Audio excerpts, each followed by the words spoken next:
Good evening friends, कैसे हैं आप सब। आशा करते हैं कि बहुत ही अच्छे होंगे। और आज है 7 फरवरी 2023 और सीटेट का जो आपका पेपर हुआ है सेकंड शिफ्ट का, उसके एनालिसिस के साथ हम यहां पर आ चुके हैं। और बच्चों के द्वारा जो क्वेश्चन भेजे गए थे उनको यहां पर हम देखने वाले हैं। 100% रियल क्वेश्चन यहां पर हम देखने वाले हैं। तो वीडियो को सबसे पहले आप लोग कर दीजिएगा लाइक और शेयर, और चैनल से अगर आप पहली बार जुड़े हैं तो चैनल को सब्सक्राइब कर लीजिएगा और बेल आइकॉन को प्रेस कर दीजिएगा, जिससे कि आने वाली वीडियो का नोटिफिकेशन आपको सबसे पहले मिल सके। तो चलिए शुरू करते हैं आज का इम्पॉर्टेंट लेक्चर। तो पहला क्वेश्चन यहाँ पर दिया है कि तमिलनाडु किसान आंदोलन से संबंधित प्रश्न एक पूछा गया था, जो आपका दिल्ली के जंतर मंतर में 40 दिनों तक चला था। तो इससे संबंधित कोई एक क्वेश्चन यहाँ पर पूछा गया था। नेक्स्ट क्वेश्चन है कि त्रिभाषा सूत्र से संबंधित प्रश्न यहाँ पर आया था। तो त्रिभाषा सूत्र क्या होता है कि त्रिभाषा सूत्र के तहत भारतीय स्कूलों में 3 भाषाओं की शिक्षा दी जाने की सिफारिश यहाँ पर की गई है। कौन कौन सी? जैसे कि हिंदी हो गई, अंग्रेजी, और संबंधित राज्यों की जो क्षेत्रीय भाषा होती है, यानी कि जो लोकल लैंग्वेज होती है, उसमें बच्चों को शिक्षा प्रदान करनी चाहिए। नेक्स्ट क्वेश्चन की बात करें तो यहाँ पर पूछा गया था कि सौरमंडल से संबंधित प्रश्न आया था। तो बच्चों के द्वारा एग्जैक्ट क्वेश्चन नहीं बताया गया है यहाँ पर। तो चलिए जान लेते हैं सौरमंडल से संबंधित प्रश्नों के बारे में। सौरमंडल की जो खोज है ये की गई थी कॉपरनिकस के द्वारा।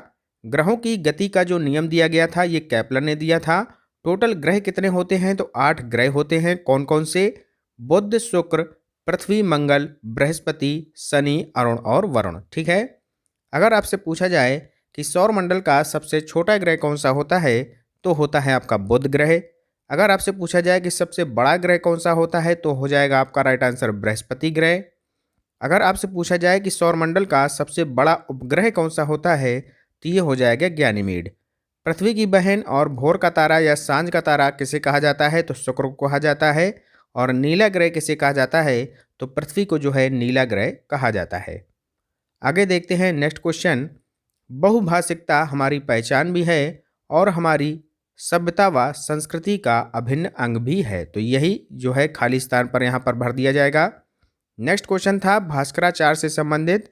तो भास्कराचार्य जो थे एक गणितज्ञ और खगोल शास्त्री थे।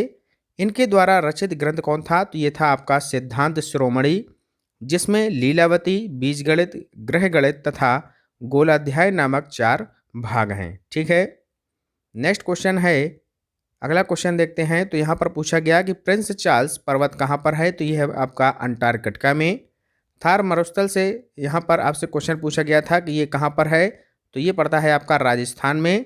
इसका 85% जो भाग है वो भारत में पड़ता है और 15% भाग जो है ये पाकिस्तान के अंतर्गत आता है। थार मरुस्थल जो है ये भारत का सबसे बड़ा मरुस्थल है और इसको जो है महान भारतीय मरुस्थल के नाम से भी जाना जाता है।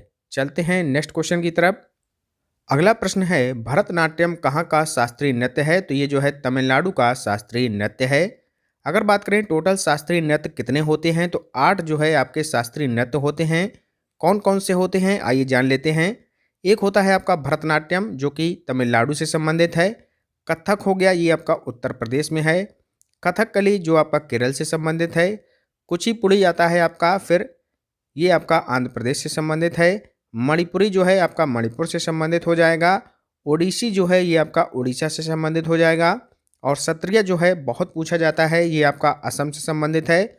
मोहिनी अट्टम भी काफ़ी क्वेश्चन आता है, तो ये आपका केरल में फेमस है। ठीक है। तो ये आपके शास्त्रीय नृत्य हैं टोटल 8। चलते हैं आगे। नेक्स्ट क्वेश्चन है ब्रह्म समाज की स्थापना किसने की थी? तो राजा राम मोहन राय ने 20 अगस्त 1828 ईस्वी को इसकी स्थापना की थी। नेक्स्ट क्वेश्चन है कि भाषा सीखने और भाषा अर्जित करने में अंतर का मुख्य आधार क्या है? तो भाषा का उपलब्ध परिवेश, यानी कि जो इन्वायरमेंट होगा वो इसका मुख्य आधार होता है। महावीर स्वामी की मृत्यु कहाँ पर हुई थी? तो पावापुरी बिहार में 468 ईसा पूर्व इनकी मृत्यु हुई थी। इनका जन्म 540 ईसा पूर्व वैशाली के निकट कुंडग्राम में हुआ था। नेक्स्ट क्वेश्चन है राष्ट्रीय शिक्षा नीति 2020 में शैक्षिक पाठ्यक्रम को किस प्रणाली के आधार पर विभाजित करने की बात कही गई है? तो जो नया पाठ्यक्रम होगा वो आएगा 5+3+3+4 के अकॉर्डिंग। ठीक है। अगला क्वेश्चन है कि राष्ट्रीय पाठचर्या की रूपरेखा 2005 सामाजिक विज्ञान के संदर्भ में सुझाती है कि बच्चे के विद्यालयी जीवन का जो मेल है ये बाहर के जीवन के साथ भी होना चाहिए। आगे चलते हैं। नेक्स्ट क्वेश्चन है, भाषा के ग्रहणात्मक कौशल कौन कौन से होते हैं? तो सुनना और पढ़ना जो है ये ग्रहणात्मक कौशल होते हैं। अगर आपसे पूछा जाए कि भाषा के अभिव्यक्तात्मक कौशल कौन से होते हैं, तो बोलना और लिखना आपका राइट आंसर हो जाएगा। अगला प्रश्न है कि किसी समस्या के एक से अधिक हल होने पर कौन सा चिंतन होगा? तो ये होगा बच्चों अपसारी चिंतन, यानी कि डाइवर्जेंट थिंकिंग। अगला है अभिसारी चिंतन। तो किसी समस्या का केवल एक ही हल हो तो इसको बोला जाता है अभिसारी चिंतन। ठीक है, क्लियर हो गया। नेक्स्ट क्वेश्चन है, निम्नलिखित में से कौन सा द्वितीयक समाजीकरण एजेंसी का उदाहरण है? तो द्वितीयक पूछा गया है तो ये हो जाएगा विद्यालय एवं मीडिया। अगर प्राथमिक समाजीकरण का उदाहरण पूछा जाता तो आपका परिवार एवं पास पड़ोस आंसर हो जाता। नेक्स्ट आगे यहाँ पर बात करें, गणित में किस किस चैप्टर से प्रश्न देखने को मिले थे?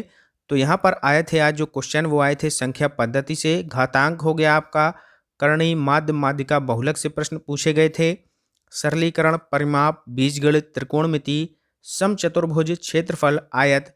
तो इन सभी चैप्टरों से यहाँ पर क्वेश्चन आज देखने को मिले थे। तो ये सारे प्रश्न जो कि बच्चों के द्वारा भेजे गए थे हमने आपके साथ डिस्कस किए। वीडियो आपको कैसा लगा जरूर हमें कमेंट बॉक्स में बताएं। मिलते हैं नेक्स्ट वीडियो में, तब तक के लिए good bye, have a nice day, जय हिंद, जय भारत।